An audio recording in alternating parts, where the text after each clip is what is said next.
আপনাদের সামনে খুব গুরুত্বপূর্ণ একটা অসুখ নিয়ে হাজির হয়েছি, যেটা কম বেশি সবারই হয়ে থাকে, অ্যাবডোমিনাল পেইন। তো অ্যাবডোমিনাল পেইন কাকে বলে আসুন জেনে নিই।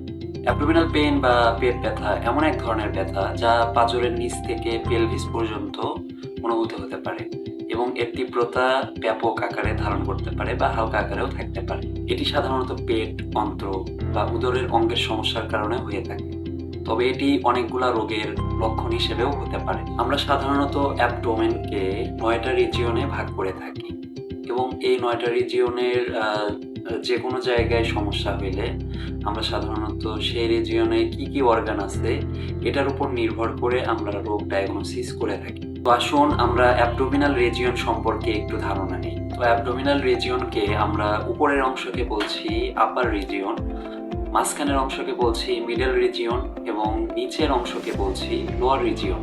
তো প্রত্যেকটা রিজিয়নকে আমরা 3টি ভাগে বিভক্ত করে থাকি। উপরের অংশ বা আপার রিজিয়ন, রাইট হাইপোকন্ড্রিয়াক রিজিয়ন, ডান পাঁজরের নিচের অংশ যেখানে লিভার থাকে। ইপিগ্যাস্ট্রিক রিজিয়ন, বুকের নিচে পেটের উপরের মাঝখানের অংশে যেখানে পাকস্থলী থাকে। লেফট হাইপোকন্ড্রিয়াক রিজিয়ন, বাম পাঁজরের নিচের অংশ যেখানে স্প্লিন বা স্প্লিহা থাকে। মাঝের অংশ বা middle region, right lumbar region, ডান পাশে কোমরের অংশ। আম্বিলিকাল রিজিয়ন, নাভির চারপাশের অংশ। লেফট লাম্বার রিজিয়ন, বাম পাশে কোমরের অংশ। নিচের অংশ বা lower region, right iliac region, ডান নিচের অংশ যেখানে অ্যাপেন্ডিক্স থাকে।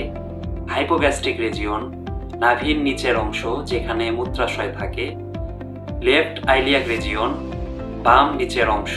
আজকে এই পর্যন্তই। এরপরের ক্লাসে কোন কোন রিজিয়নে কি কি অসুখ বিসুখ হয় এবং এর কারণ এবং প্রতিকার বা লক্ষণ সম্পর্কে আমরা পরবর্তী একটা ক্লাসে জেনে নেব। সে পর্যন্ত সবার সুস্বাস্থ্য কামনা করে আজকের মতো এখানেই বিদায় নিচ্ছি। আল্লাহ হাফেজ।